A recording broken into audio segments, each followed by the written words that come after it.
The year is 1954, the Cold War is in full swing, and the world is consumed by paranoia. Even the United States of America, the greatest power at the time, feels insecure because its neighbor, Guatemala, is rumored to be turning into a communist state. And so President Dwight Eisenhower, under pressure because of his promise of fighting communism at all costs, decided to act. He ordered the CIA to initiate PB Success, an operation that involved sending almost 500 armed soldiers into Guatemala's territory with one goal: take down the communist regime and restore capitalism at once. The president understood the danger of this operation. He knew that this would be a serious escalation that could lead to a nuclear war with the Soviet Union. And even though he had his suspicion, someone had already convinced the people that unless something was done, Guatemala was bound to become communist. Under this much pressure, he had no option but to pull the trigger. And he was right. You see, what Dwight Eisenhower, the CIA, and almost 153 million Americans failed to realize at the time is that they were all puppets, and this entire scenario was just a brilliant stunt, an illusion, masterminded down to its smallest details by one man. We know him today as the father of public relations.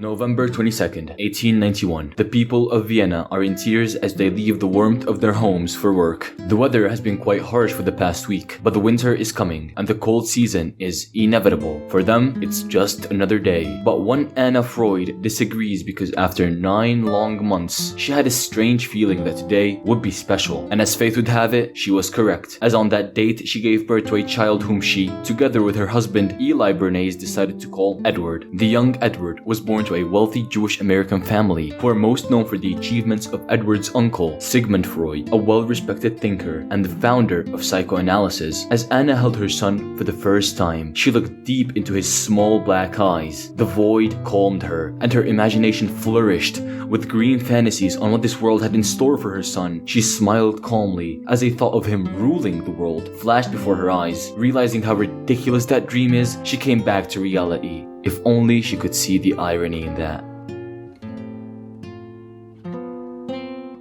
It's been a year since November 22nd. Because of a job opportunity Eli had, the Bernays family decided to move from the colorful Vienna, which was a hub for music, art, and philosophy, to the less colorful Manhattan, which was experiencing rapid industrialization, immigration, and overcrowding. Nevertheless, Manhattan was home for Edward. It's where he took his first steps, went to school, displayed his natural strategic talent as well as his contagious confidence and relaxed charisma, and learned the most important lesson of his life. With logic, you can convince people of anything. And it was here where he would eventually graduate from university with a degree of agriculture. Growing up, even though he was in a completely different continent, the glory of Sigmund's great achievements still made its way into the life of the young Edward. He was fascinated with how highly everyone in the family regarded his uncle, and so he hopped from job to job, hoping that one would satisfy his thirst and give him the fame that would put him on the same marble pedestal as his uncle. First, he became a journalist, writing for the National Nurseryman. Then, he worked for the New York City Produce Exchange, where his father was a grain exporter, before returning to Europe to work in Paris for Louis Dreyfus and Company, reading grain cables. By this point, Edward crossed fields, mountains, seas, and oceans to taste fame, but it seemed like it was all for nothing. Edward realized that if he doesn't stop this fruitless search now, he would be consumed by it, and his best years would be wasted for a childish fantasy. So he gave himself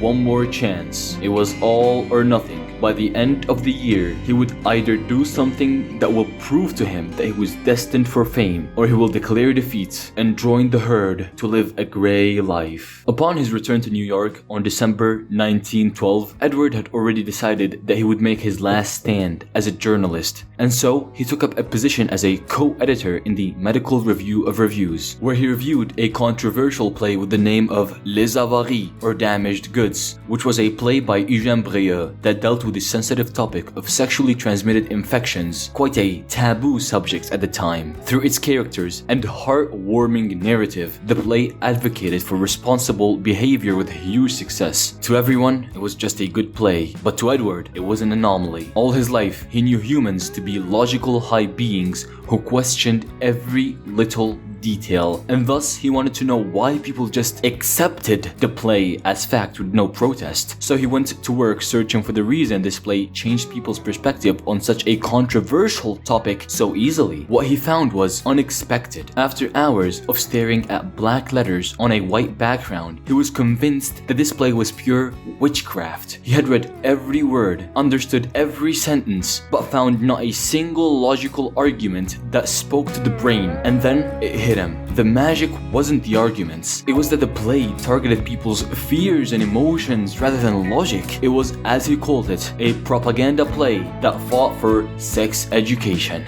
Edward felt as if he had found a glitch in the matrix, a hole in the fabric of reality, a weakness in the human mind, but he still wasn't convinced. So when he got a job as a press agent, he couldn't wait to try his new magic spell. His job was simple: promote a novel called Daddy Longlegs. So he replicated what he had learned and gave the people zero logical arguments to why they should buy the novel, and simply linked it with the cause of charity for orphans to make people feel like buying the novel will help the cause. And overnight, the novel became a bestseller. So he did it again, this time promoting a company that organized ballet performances by publishing a seductive picture of Fleur Revels wearing a tight-fitting dress posed with a large snake. And once again, it worked. The monumental success of these two campaigns caused Edward to question just how much power emotions held over people, and if it was right to use this weakness against them. Was I tricking people? Is this a tool of deception? These questions raced through Edward's head every night, stealing his peace of mind. But it wasn't all bad, as the success had another side effect. The name Edward Bernays was spreading like wildfire, which gave him the opportunity to meet the likes of John D. Rockefeller Jr. and Franklin Roosevelt. This was it. Edward had achieved his goal and proved to himself that fame could be attained. And now, with his new tool, he felt ready to go and get it, even at the cost of his own self-image.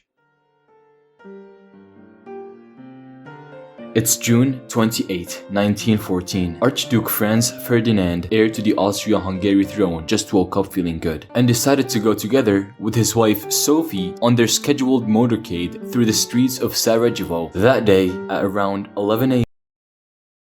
At first, it seemed to everyone like it wasn't a big deal, but a month later, Austria-Hungary declared war on Serbia. This assassination triggered a chain reaction of alliances and treaties, leading to a domino effect where one declaration of war led to another, until the major powers of Europe became fully embroiled in the conflict. It was World War I. The United States pursued a policy of neutrality at first, but aggressive use of submarines and the discovery of a secret alliance between Germany and Mexico convinced President Woodrow Wilson that war was the only solution. There was just a small problem. How was he going to convince 94 million people to join a war they had nothing to do with? The solution was CPI, short for Committee of Public Information, an agency with one goal: convince the Americans that war wasn't just a necessity, but a moral obligation. And for that end, they hired none other than Edward Bernays. Edward, now sensing an opportunity to gain even more fame and having convinced himself that he wasn't doing it for his own good, but the greater good of the motherland, made it his mission to convince the Americans that war was the only solution. And for that end, he used the emotion of patriotism, pumping the US media with endless waves of images, sketches, and articles, all urging the population to make the world safe for democracy, bring freedom to Europe, and to wake up and fight or buy the victory bonds. And of course, he didn't forget to portray the US and its allies as the fighters for peace while demonizing Germany, just to make sure everyone knew who the enemy was. The mix of strong emotional wake-up calls and the high media coverage and repetition spread like the plague in the US, and soon every single American wanted war with Germany. This made Edward question if humans are logical even more, but that didn't matter, because with a new ally joining the war, it wouldn't be long until the Western Front collapsed, and soon after that,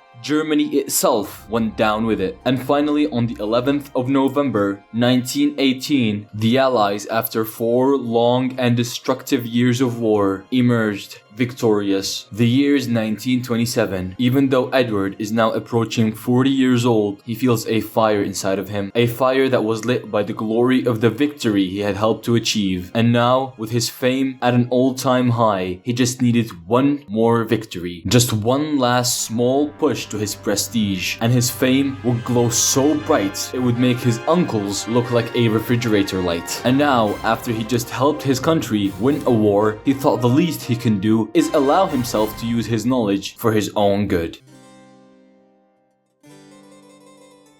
Chesterfield Cigarettes approached Edward with a problem. It was Lucky Strike, a competing brand that was eating up their market share. They needed a solution fast, or they'd go bankrupt. Edward did what he did best. He targeted the people with a campaign which involved mocking the endorsement of opera singers who said Lucky Strikes were kind to your voice. George Washington Hill, head of the American Tobacco Company which made Lucky Strike, was shocked by the performance of Bernays' campaign, and after digging in his past, realized that he just struck gold. So he instantly hired Bernays away from Chesterfield and gave him a new objective: make women smoke. Edward laughed at the idea, thinking that George was joking because women smoking at the time was so taboo it would be comparable to convincing mothers that doing cocaine is normal in our time. But George was serious. He wanted to double his profits by any means necessary. And so the stage was set for Edward to take on his biggest challenge yet. For him to succeed, he didn't just have to convince people of something. No, this time he has to change society at its roots. Edward was overwhelmed by the sheer magnitude of the task. He didn't know where to start, but he knew someone who did. He approached his uncle Sigmund Freud as well as some other psychologists for advice,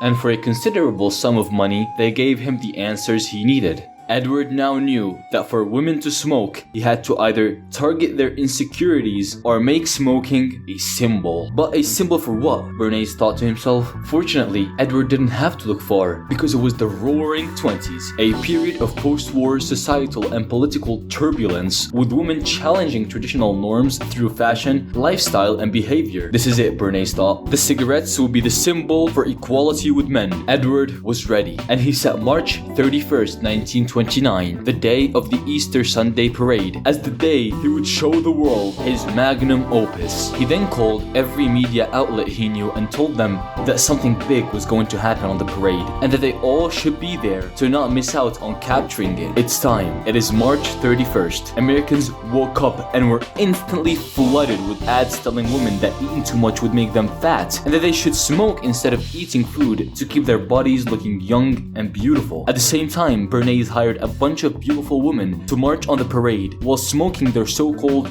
torches of freedom in public. It was an unprecedented act of defiance, and the media captured all of it. By the next morning, the entire country was talking about the parade. Women who previously thought smoking was disgusting now saw it as a way to stand up for men, and they wanted nothing more than to do just that. Edward had it all: the fame, the glory, and now the money. But most importantly, he got his notorious nickname, the father of public relations, and he would go on to many adventures to prove that he is worthy of this nickname. Most notably, the time he got hired by a banana company to convince the President of the United States that their neighbor was communist. But that, my friend, is a story for another day. The story of Edward is most certainly a wild one, and it shows the true power of propaganda and what it can achieve if used properly. So, what do you think? But before we say goodbye, I would like to invite you to be my first subscriber. I just started this channel and I don't know if anyone will actually like this content. Anyways, thank you for being here.